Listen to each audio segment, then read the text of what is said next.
So we left here on Friday, and the last thing I said to Ray Stevens as we closed out the show before handing it off to him at 10 a.m. was we have just wrapped up 2 weeks of history covering this election cycle in the United States.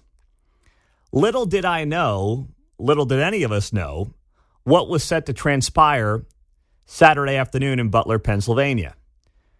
Monday morning, after an assassination attempt against former president and GOP, of course, nominee Donald Trump, as we sit here on a Monday kicking things off. And I know what today is going to be about, and this is what today should be about. It should be about emotion, frustration. Yes, anger is okay. Also, sadness. Sadness not just for what nearly happened to Donald Trump, what happened, of course, to innocent bystanders who were there just trying to enjoy their day and watch the person they hoped was going to be their future president give a speech 50 miles north of Pittsburgh, Pennsylvania. Of course, you never show up to something like this and expect to lose your life.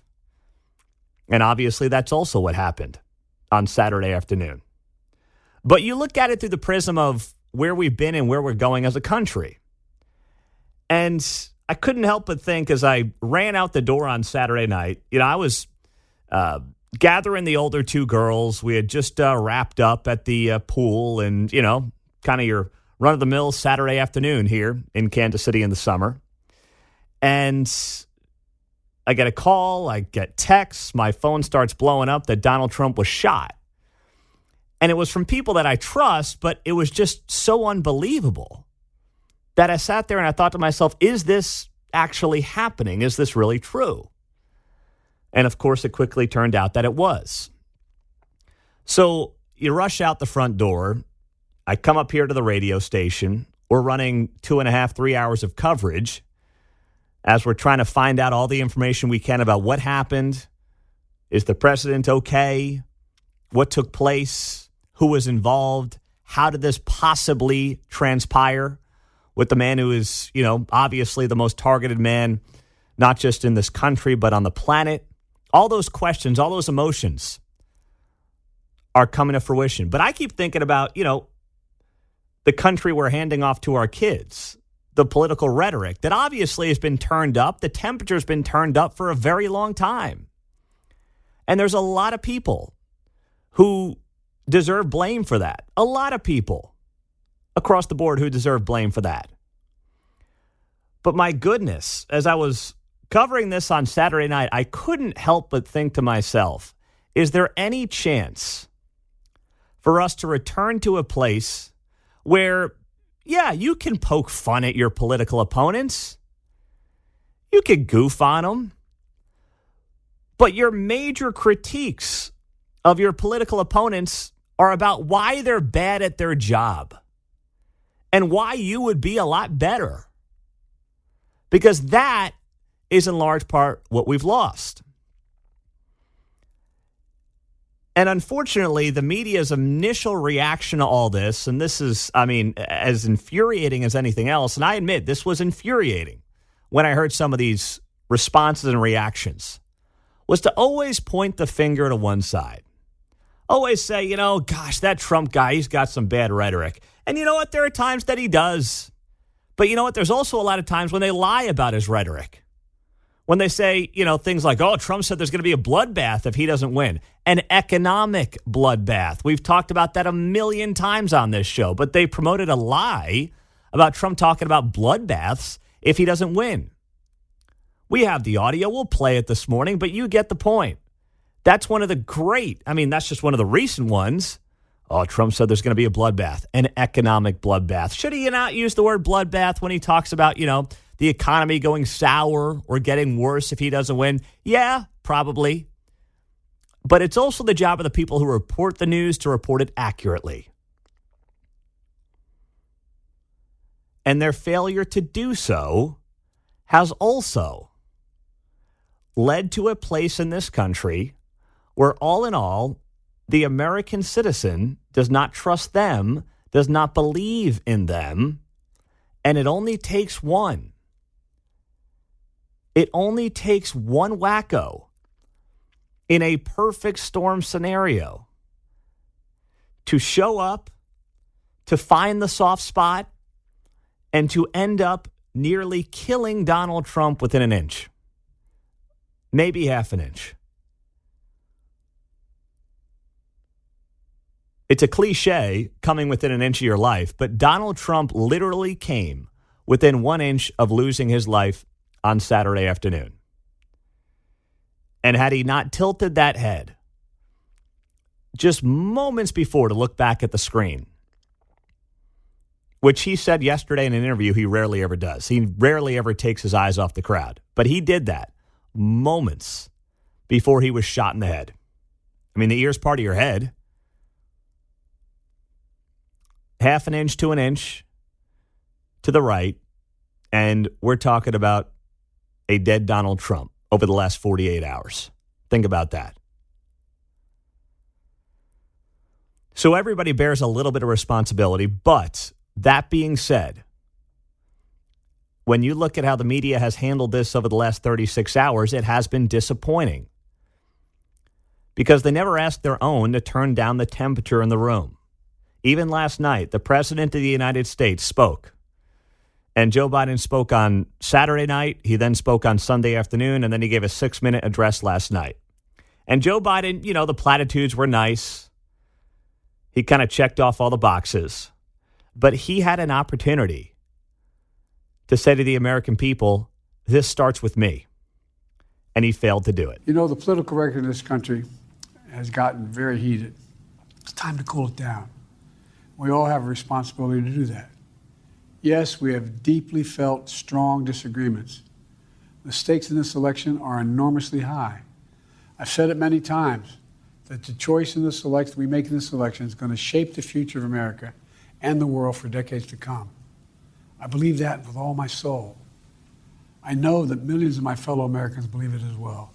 And some have a different view as to the direction our country should take. Disagreement is inevitable in American democracy. It's part of human nature. But politics must never be a literal battlefield, or God forbid, a killing field.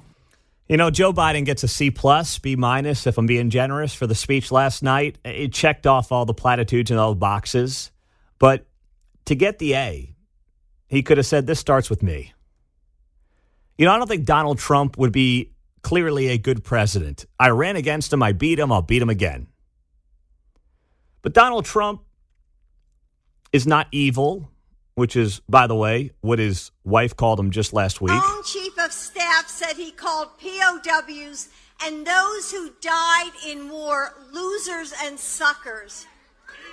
He's evil. He said he didn't want to be seen with injured veterans because it didn't look good for him. Joe Biden could have said last night, Donald Trump, as much as I think he'd be an awful president, is not a threat to democracy, which is obviously something that he's been calling him for quite some time. All these things would have been opportunities for Joe Biden to lead. But Joe Biden's never been a leader. It's not what he is. He's been a follower for his 50-year political career. And he had a moment to lead last night. Now, can Donald Trump lead? Can he be that leader now? Well, according to Trump, he has ripped up his speech for the RNC this week. He has ripped it up to shreds. What is he going to do now? What is the plan for Donald Trump this week at the RNC? Well, we'll share with you what he is saying, what those plans are, and we will find out if he can truly be the leader America needs right now more than ever, in what can be the most unifying moment in this country since September 11th. We'll get to that answer. Plus, of course, we'll be hearing from you throughout the morning at 913-408-7957. Bill O'Reilly was already scheduled to join us this morning at 8:30. And, of course, he will be here. That conversation will clearly have a much different tone and approach to it. But make sure you set the alarm for 8:30 when Bill O'Reilly is on this show right here on KCMO Talk Radio, 95.7 FM, and streaming on the KCMO Talk Radio app. We'll see how Donald Trump handles this thing in the days ahead. Of course, he is set to speak at the Republican National Convention this week. It's getting underway today in Milwaukee. And Donald Trump has an opportunity here to unite a country in a way that it has not been since September 11th, 2001. I don't know if he can do it. It would be incredible for the nation if he can do it. But there is reason to believe that he at least might be able to do it. And that comes from an interview he gave yesterday to Selena Zito. Selena Zito was in the front row at the rally on Saturday just north of Pittsburgh. She's a Pittsburgh-based national reporter who's really burst onto the scene the last 8 years, kind of covering Donald Trump, covering the Rust Belt. Back in 2016 when nobody was really understanding the Donald Trump phenomenon in places like western Pennsylvania and eastern Ohio, she was writing about it, and that in many ways was her claim to fame. So she was at the Trump rally, and she's got the first interview with Donald Trump since he was shot on Saturday afternoon. He hasn't done anything else outside a post on his Truth Social account. And in an exclusive interview, here's what Donald Trump said to her last night. Quote, "The speech I was going to give on Thursday was going to be a humdinger." Classic Trump. "Had this not happened, this would have been one of the most incredible speeches aimed mostly at the policies of Joe Biden.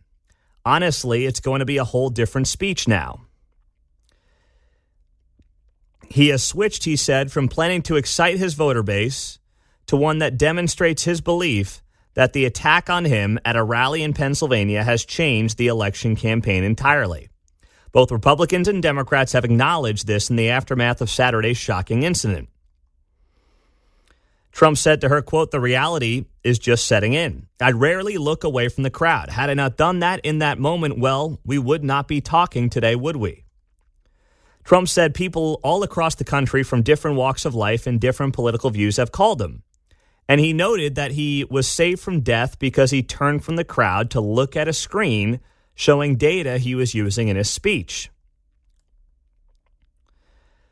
Trump said his speech will meet the moment that history demands. Quote, "It is a chance to bring the country together. I was given that chance." He said this is a chance to bring the whole country, even the whole world together. The speech will be a lot different than it would have been 2 days ago. So Donald Trump, and we'll see how it plays out later this week, Donald Trump is set to give a speech that could be the most important and unifying speech of a generation in this country. I pray that he can meet the moment. I desperately want him to meet the moment. But the other thing is, I want the moment to outlast this week, this month, or this election cycle.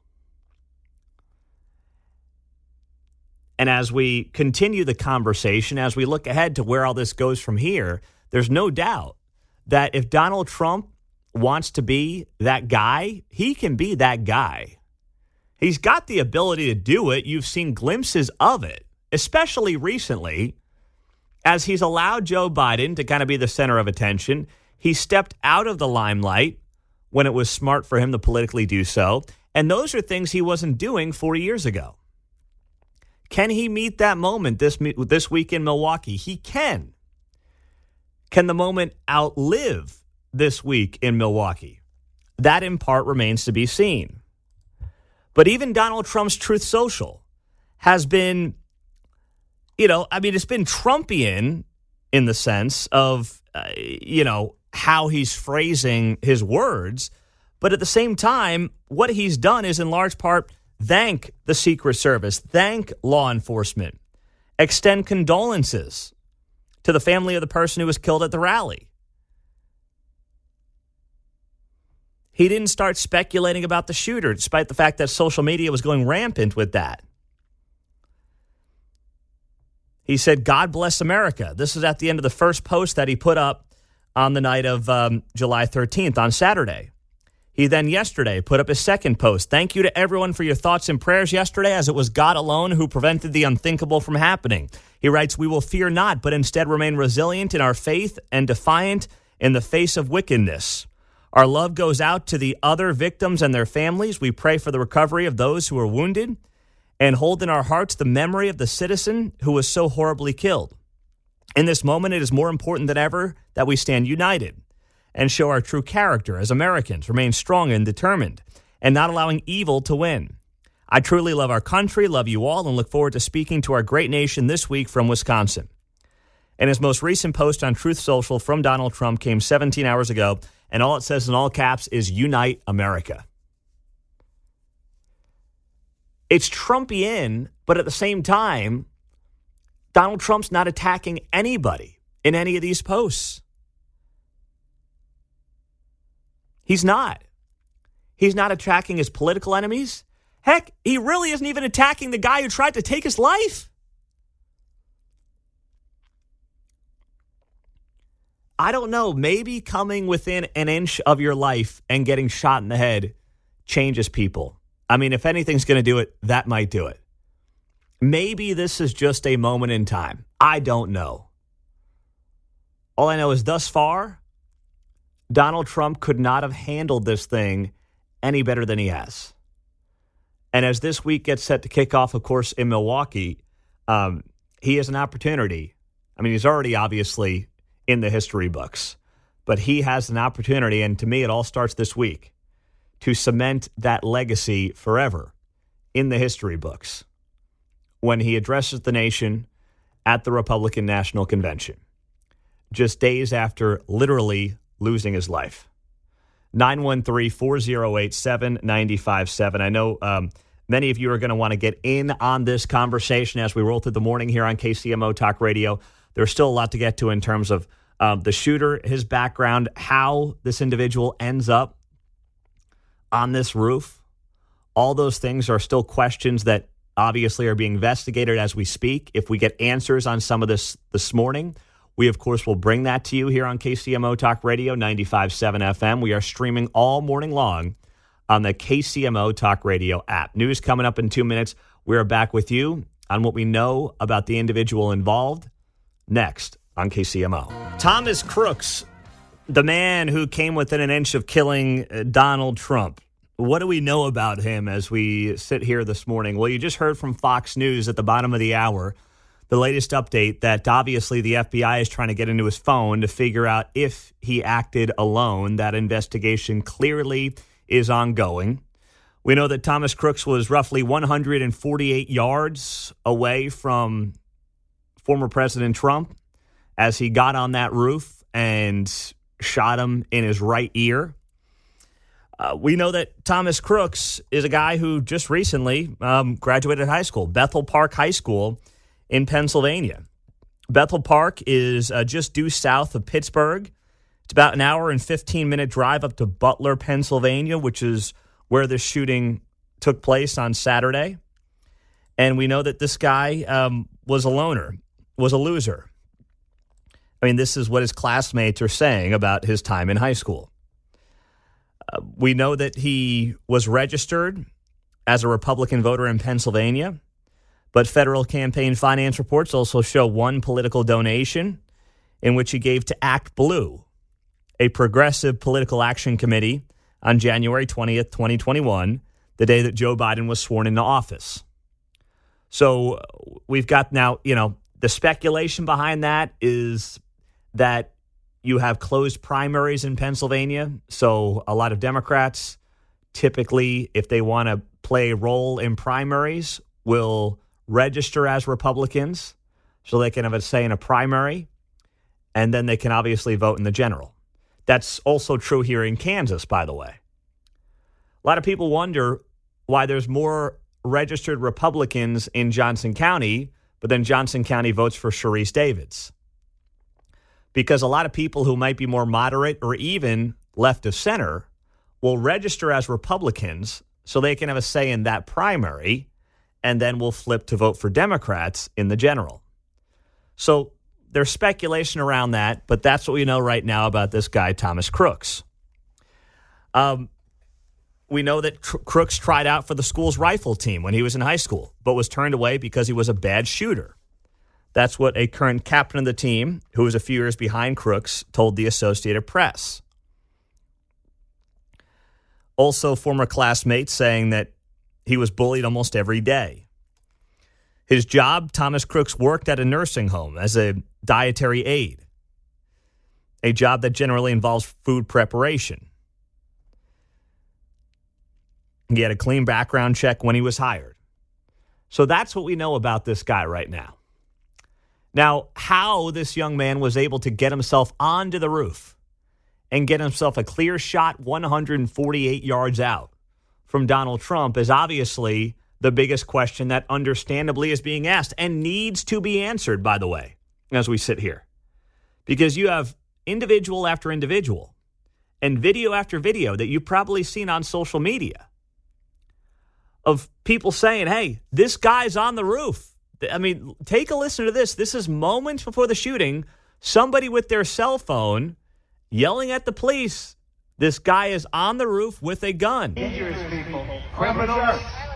We have criminals.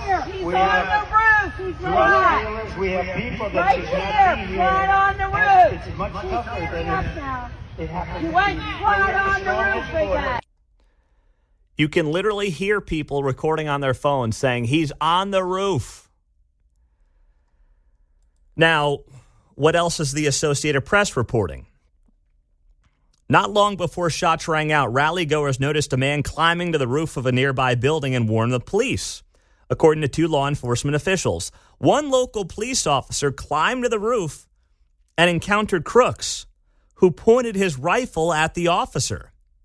The officer retreated down the ladder, and Crooks quickly took a shot towards Trump. And that's when Secret Service snipers shot him, said the officials, who spoke to the Associated Press on condition of anonymity to discuss an ongoing investigation. The officials also told the AP that bomb-making materials were found inside of Crooks' vehicle and bomb-making materials were found at his home. So it's entirely possible that, one of the reasons that Donald Trump is alive today is because Thomas Crooks may very well rushed his shot. Now, in all the experts I've talked to, that is not a hard shot. 148 yards out with the weapon that he had in his hand. Might he have rushed it by half a second? Donald Trump turns his head, by the way, moments before that shooting takes place. We'll never know. But the fact that you got a local police officer climbing to the roof and encountering Crooks, he points his rifle, Crooks does, at the officer, and the officer retreats. Well, that says a lot. I mean, my initial reaction to that was Uvalde. That's what I thought about right away. That poor school shooting down in Texas, where you had not just one law enforcement officer, but several law enforcement officers who were just utter cowards. But this brings up a lot of questions. Now, at 9 o'clock this morning, I know it's a ways away, but you want to be here all morning on KCMO. We are going to talk to Dave Stutheit, who spent 27 years with the Secret Service. He's right now with the Johnson County Sheriff's Department, but he spent 27 years as a Secret Service agent. He's right here from the Kansas City area.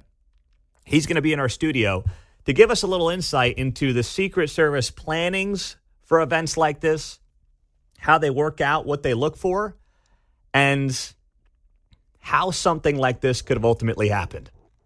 913-408-7957. Paul is in Kansas City on KCMO. Hi, Paul. Good morning.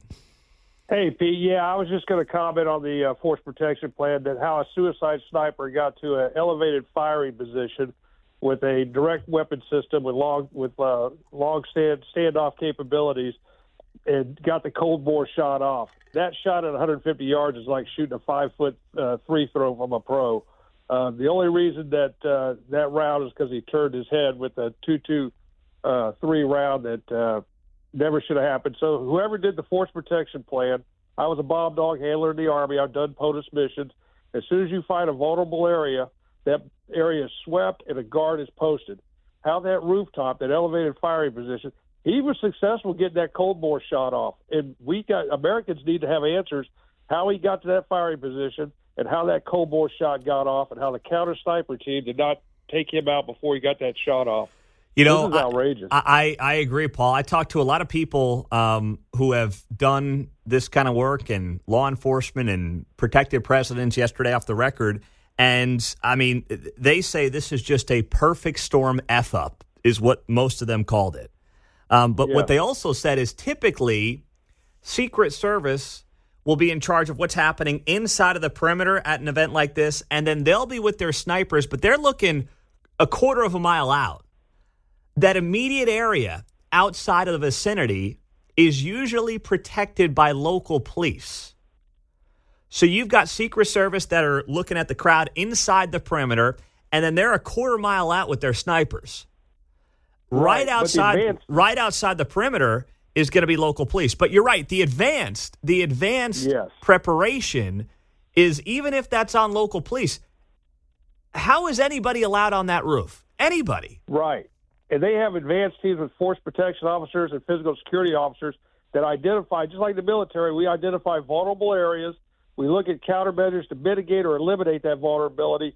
That building was cited. I want to see the plan. Who approved that plan? And that AGR building was definitely in the plan. There's no doubt that somebody saw that and said, hey, look, there's the stage, there's line of sight, 150 yards, standoff capability. We got to eliminate that vulnerability. Somebody did that, but they didn't execute on the ground. So the battle space owner, the commander on the ground, needs to be relieved of duty. Somebody's got to have some answers, Pete. We got to have answers. Yeah, I mean, I don't want to say what I was going to say because that's a bad phrase to use. But yes, somebody needs to pay the price with their job. Thank you, Paul. You're spot on about it. 913-408-7957. I can't say I have a lot of confidence in that. I mean, the head of the Secret Service should resign yesterday. I find it highly unlikely that's going to happen. But, I talked to a lot of people in that space over the last 24 hours, and the insight they gave me was tremendous, but they all came to the conclusion that this was such a screw-up of epic proportions, and it comes down to communication or lack thereof between the Secret Service and local law enforcement. 913-408-7957. I will have more on that and what I learned in talking to people on that issue coming up next on KCMO 95.7 FM. We're streaming on the KCMO Talk Radio app. Bill O'Reilly at 8:30 this morning. Do not miss that conversation. Set the alarm on KCMO. 6:50 as we roll through the first hour on KCMO 95.7 FM. We are streaming on the KCMO Talk Radio app. Mark Alford will be here in a half hour to react to the shooting of President Trump from Saturday evening. And I will just note, by the way, we were on the air for 2.5 hours. Our competitors over there on KMBZ, they never broke their weekend programming. You have a former president and the GOP frontrunner nearly assassinated, and, they're running garbage weekend programming about men's enhancement pills. I'm just giving you some perspective here. I actually think they should remove news from their moniker of news, traffic, and weather. That's just me. But it really was pathetic. And it was a disappointment for Kansas City, but we had you covered for about 3 hours after the news broke on Saturday night here on 95.7 FM KCMO. So the question obviously remains, how did this security breakdown take place? What happened? How is this allowed to happen? And I talked to several people who have experience and knowledge in this field. They've protected presidents. They've run security detail operations like this. And, the one thing that they all came to a conclusion on is that Secret Service is responsible for this. However, these local law enforcement officials and these local departments, and they weren't trying to rag on them, but they were like, guys in Butler, Pennsylvania, this is not what they do. They are not used to having to protect a former president. Like, they are in so far over their heads. And they were trying to tell me this without, knocking rural law enforcement officials, but it's basically what many of them did. They're not prepared for this. When you're in a major metropolitan city, you have dignitaries, you have presidents, they come to your cities, you know how to protect them, you have plans in place with Secret Service, you have relationships in place with Secret Service. Butler County, Pennsylvania, probably not a place that's seen a lot of presidents come through there. So ultimately, it's Secret Service's job to keep the president safe. It's their job, to be very clear. But when you're trying to work as a team with local law enforcement who knows the lay of the land a little bit better, much better than Secret Service will, they're also relied on heavily to keep these areas safe. And as it has been explained to me, Secret Service will be in charge of everything happening inside the perimeter. Then they'll have their snipers looking quarter of a mile out for any type of, funny business. But you will also in large part rely on local law enforcement to keep the areas outside of the perimeter that they will know much better than Secret Service. They'll know the lay of the land. They'll be in charge of that area. And that's why it does make more sense when you've got a situation where it's the local law enforcement who are getting yelled at by these bystanders. Hey, guy in the roof with a gun who's doing something about it. And then apparently, per the Associated Press, one of the local cops does confront Thomas Crooks on the roof, but Thomas Crooks turns around, points his rifle at the local cop. He retreats, and then Crooks turns around and takes a shot at Trump. Now, we don't know the story, and many of you have seen the video of the sniper on the roof returning fire. And there's a moment before he returns fire and kills Thomas Crooks where he appears to either lose his line of sight, but he takes his head off of his weapon and kind of looks with his own two eyes. Why is that? What's going on in that situation? We don't know yet, obviously. We don't have all the details. But in talking to people who have done this kind of work over the last day or so, their suggestions to me were a couple of things. One, he's not really looking all that close in the sense of he's looking further out. He's looking hundreds of yards out. Does he then spot Thomas Crooks on that roof? And does he do a one-off where he then looks over his gun to say, am I really seeing what I'm seeing here? And then within, of course, moments, Crooks takes his shot and he returns fire and kills him. Is that what's going on there? Is he doing a double take? Because remember, too, law enforcement is in a weird place right now in this country. Where if he shoots a guy who might have a telescope or something like that, is he thinking potentially that's local law enforcement? Is he like, is there really a guy on the roof with a gun pointing it at the stage? Is that what I think it is? Is it local law enforcement? Does he, just for a split second, question what he's seeing? And in that split second, is that when the shot takes place of Donald Trump? We don't know. But we have put law enforcement in this country in a very weird spot where they now question what they see with their own two eyes. And, they're human beings too. So what's going through his head at that moment? All these things that still do need to be answered. 913-408-7957 as we roll till 7 o'clock here on KCMO Talk Radio, 95.7 FM, streaming on the KCMO Talk Radio app. Let's go to Toby. He's in Overland Park. Go ahead, Toby. How are you this morning? All right. What's going on? Well, just real quick, a couple things have come out when you're talking about this. Supposedly there is a quote from the sniper saying that he had to wait so long for the okay to do it that he possibly could have looked away from his scope, not understanding why nobody's making the call. So seeing what they're seeing with the naked eye. That's one thing. Number two, it didn't take minutes after the photos were released on the internet that people started saying that the blood spatter's going the wrong way and that it's all fake. People talking about the number of shots that got off that sounded like popcorn and that the guy, there's no way he could have missed. Well, people got to remember at least one of those shots were his. Probably the rest of them were from the sniper. Mm-hmm. Yeah, I mean, there's still Toby. There's a whole lot going on. Yes, I mean, it's amazing. There have been theories across the political aisle. I mean, Keith Olbermann, remember him, former MSNBC anchor? He's still on X, not convinced that this is real. He's still suggesting Trump did this to himself or something. And you're seeing those theories run rampant across the board. I mean, it's just, it is crazy what's going on. And that's why, there is a responsibility to deal with the facts that we have as they come out. One of the most frustrating parts, I don't even want to say it's disappointing, it's predictable. But man, when I look back on the last 36 hours in this country, the lack of self-awareness by the media establishment in America has been truly stunning. I want to play for you a piece from CNN. Jamie Gangle.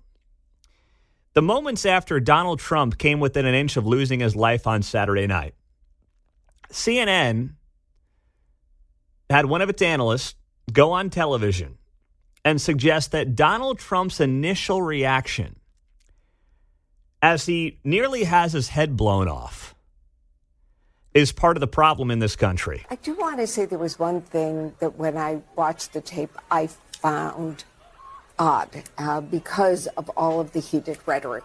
And that is that after he was hit, former President Trump got up and said, fight, fight, fight. I think what we're hearing from people is that's not the message that we want to be sending right now. We want to tamp it down. Yeah, I would just know one thing on this. With all due respect, shut up. I mean, I can feel my blood boiling just listening to that clip again. And, today is a day, it's a moment in this country where, yes, the temperature does need to be turned down. We've talked about it before, and obviously now that's the center of the conversation. But goodness gracious, the guy literally almost had his brains falling all over the stage. He gets up in a fight or flight moment, looks at his supporters and says, fight, fight, fight, with blood dripping down the side of his face. And for these people to sit on television and suggest that moment is part of the problem. After the guy gets shot in the head. Forget the lack of decency. The inability to reflect, to look in the mirror and to say, is this really what we want to be saying at this point in time in America's history? It's the old adage of, to these people, it's everything is always Trump's fault. Trump gets shot in the head, and it's somehow the rhetoric is his fault. The guy gets up moments after getting shot in the head. Oh boy, how could Trump react like that? He gets up. First off, he's signaling to his supporters and also to the world that he's alive and okay. That's what he's doing in that moment. And you know what most of us would have done in that moment? 99% of us would have done. We would have stayed down. We would have said to Secret Service, what are we doing? Get me out of here. Trump wants his audience to see him. He wants the world to see him. And he gave the world one of the all-time great photos in not just American history, but in world history. I mean, that is a photo that will go down in history. The photo of him with his fist in the air, blood dripping down the right side of his face as he's pumping his fist to not just his crowd, not just his people, but in many ways to America and to the world. A guy who entered the political arena 9 years ago now with no idea what was to come, with no idea how his life was going to change, how his family's life was going to change, how the country was going to change, how the media was going to change, how the world was going to change. And whether you love Trump or you hate Trump,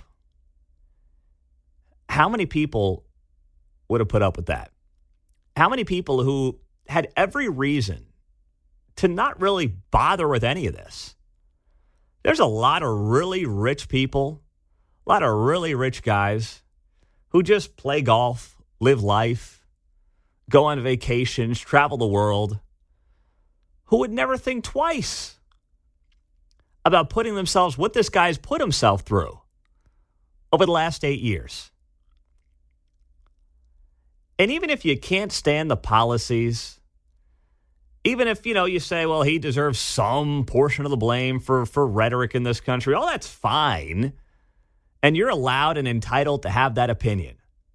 But in that moment in time, after the guy gets shot in the head, if your initial reaction is to criticize that response that Donald Trump has, in that moment, you're part of the problem. And by the way, it did not end there. It wasn't all that long after that, the next morning, when ABC News, George Snuffleupagus, and his co-host there, Martha Raddatz, who is, still at it, I guess, once again ties it all back to Donald Trump. As you point out, those statements from J.D. Vance and Vivek Ramaswamy, of course, President Trump and his supporters have contributed to this violent rhetoric as well. Well, absolutely, George. We were just looking back this morning at some of the things that former President Trump has said. He warned last March of potential death and destruction if he were charged by the Manhattan District Attorney. Our country is being destroyed as they tell us to be peaceful. Trump in January warned of bedlam in the country if the criminal charges against him succeeded. And of course, in March, he said, now, if I don't get elected, it's going to be a bloodbath for the whole. That's going to be the least of it. It's going to be a bloodbath for the country. That will be the least of it. He said he was partly joking and that was taken out of context. But those are indeed his words. And you have heard it from supporters as well. And supporters are certainly in some parts angry. And let's remember January 6th. In so many ways for the campaign, January 6th will probably be in the background after yesterday's event. This is a very difficult time for this campaign. I'm sure this week in Milwaukee that President Trump will highlight this, and President Biden is going to have to figure out how to go forward with this campaign and what exactly they say. Is there any ever an ounce of self-reflection by these individuals? Any whatsoever? I mean, they spent years calling the guy Hitler 2.0. That's what they've done. And the morning after the guy gets shot in the head, what do they say? Boy, you should see what this guy says. They promulgate lie after lie after lie, the bloodbath lie. I mean, we know, and we played the clip. What was Trump talking about in that moment? The U.S. auto industry. CNN got it right. This is from March 17th. Headline, Trump warns a bloodbath for auto industry and country if he loses elections. He was talking about, tariffs on vehicles, electric vehicles. And he said that during a rally in Ohio. What do? They take it completely out of context, as always. Now, in a perfect world, does it maybe not use that word? Sure, fine. But they have lied time and time again about the context of what this guy has said. Not that the way Trump phrases things can't, in a perfect world, be improved. But at the same time, they have doubled down on some of these lies, the bloodbath line being the most recent. And if it's true, if they truly care about turning down the temperature, and by they, I mean ABC News, the media at large, why don't they ever look in the mirror? Why don't they? They never look in the mirror. It's never their fault, despite the fact that I could play clip after clip after clip of things like this. Let's deal with Hitler, okay? I don't think it's hyperbolic to say that. I mean, that is Mussolini, Hitler-like language. Trump's affinity for Hitler was always covered under an umbrella of his stupidity. Echoing Hitler's words. Listen to this. Well, Hitler was duly elected. That's right. Echoing the hateful rhetoric of Adolf Hitler. I refuse to live under Donald Trump's reign again. I refuse to risk our democracy. What would a second Trump term in the White House mean for the rule of law in our country? It would be the end of democracy. I could play 4 hours of clips like that. They have no shame whatsoever when it comes to responsibility about turning down the temperature. And it's hard to come to any other conclusion than they simply just don't care. And that, as an American, is as sad as it gets.